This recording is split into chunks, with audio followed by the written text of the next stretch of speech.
grande aposta de Paulo, o teólogo do futuro, o teólogo do amanhã, aquele que vai continuar a obra, aquele que não vai permitir que essa onda agora, que tem massacrado a igreja em termos de deturpação da doutrina e etc., não é?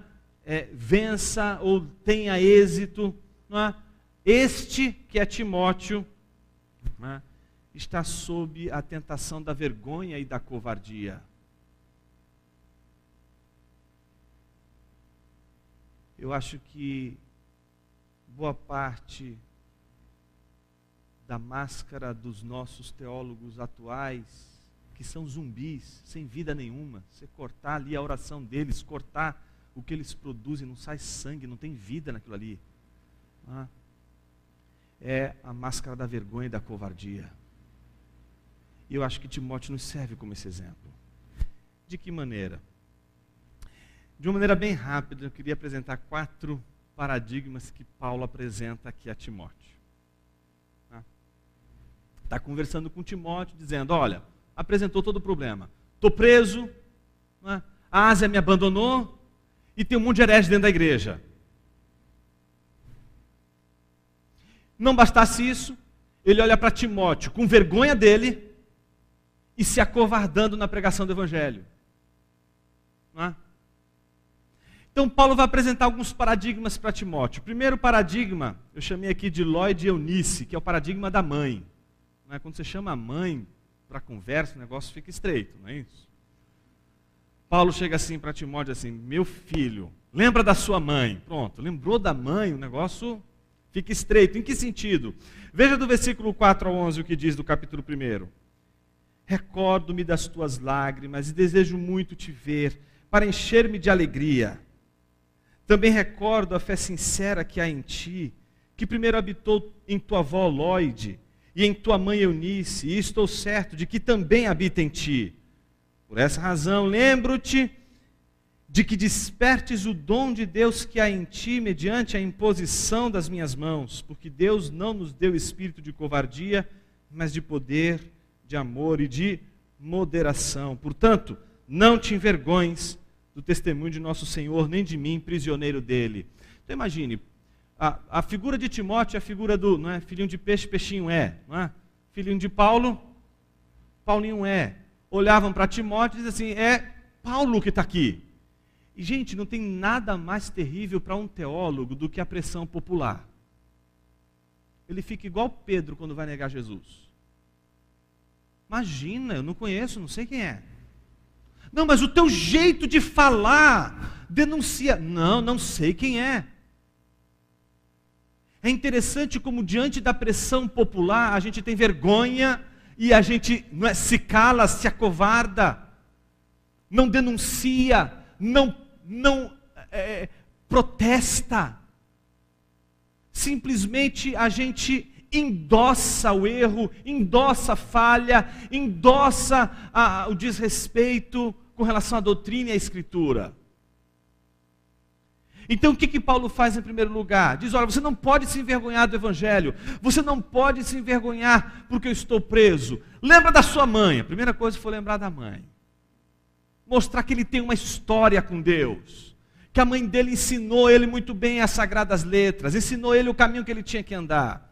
O segundo paradigma é o próprio Paulo. Do versículo 12 em diante, você vai ver ele dizendo o seguinte, por essa razão sofro também essas coisas, mas não me envergonho, porque eu sei em quem tenho crido, e estou certo de que Ele é poderoso para guardar o meu tesouro até aquele dia. Preserva o modelo das sãs palavras que de mim ouviste na fé e no amor que estão em Cristo Jesus. Guarda o bom tesouro com o auxílio do Espírito Santo que habita em nós. Então, o segundo modelo, Paulo dizendo, olha para mim, Timóteo.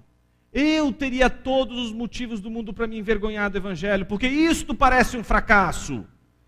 Eu teria todos os motivos do mundo para temer. Eu teria todos os motivos do mundo, porque eu estou preso. Mas eu não me envergonho. Você não pode se envergonhar do Evangelho.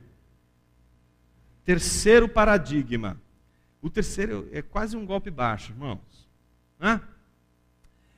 Imagine que Paulo tinha vários discípulos, né? Não tinha só Timóteo. Tem Epáfras, Onesíforo, tem um monte ali com ele. Imagina todos aqueles jovens tentando alcançar, né, a atenção de Paulo.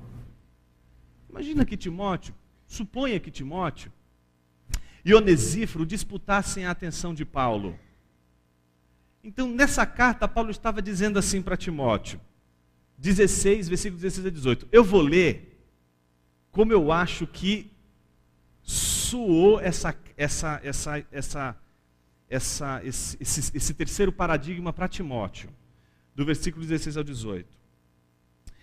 Sabe, Timóteo, o Senhor conceda misericórdia à casa de Onesíforo, lembra dele? Porque muitas vezes ele me trouxe ânimo, sabia? E não se envergonhou de eu estar na prisão.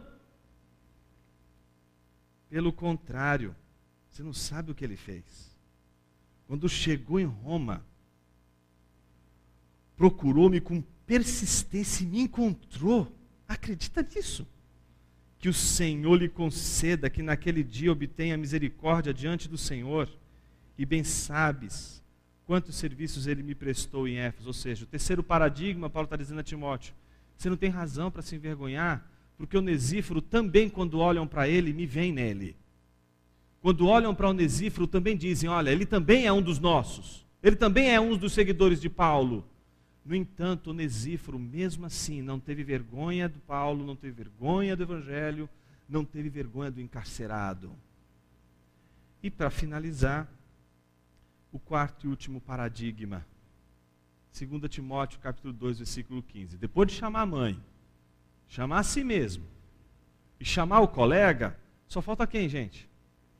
O próprio Deus. E é isso que acontece. 2 Timóteo, capítulo 2, versículo 15. É a quarta vez que Paulo exorta Timóteo a não se envergonhar do Evangelho. É o versículo que é usado, não é, boa parte dos seminários na conclusão de curso. O seminarista adora usar esse versículo como divisa para a conclusão da turma, né? Veja o que o texto está dizendo, versículo 15. Procura apresentar-te aprovado diante de Deus, como obreiro que não tem de que se envergonhar, que maneja bem a palavra da verdade. Então, o quarto paradigma, Paulo diz, procura apresentar-se aprovado. Olha, só depois que você leu as confissões, leu De Trinitate, leu as Institutas, leu Berkoff, leu o Gruden, aí sim você pode, né, está autorizado. É isso que ele disse? Eles procuram apresentar-se a Deus. Isso é corandeu. Teologia feita diante de Deus é aquilo que a gente faz com compromisso com Ele. E Paulo entendia que a timidez de Timóteo estava atrelada à sua falta de reverência a Deus. O nosso silêncio, a nossa falta de amor pela igreja, a nossa falta de amor pelo cuidado da verdade, a nossa falta de amor pelo discipulado na igreja, que faz a gente amar mais o púlpito do que uma conversa, do que o discipulado tete a tete com uma pessoa a longo prazo. Isso, meus irmãos, essa falta de cuidado com a membresia, com o corpo de Cristo, com a noiva de Jesus, reflete o quanto estamos cheios de teólogos irreverentes, que não respeitam mais a Deus, que não têm mais temor do Senhor, que não temem mais a Deus. O temor de um teólogo está refletido no amor pelo qual ele se dedica à igreja local.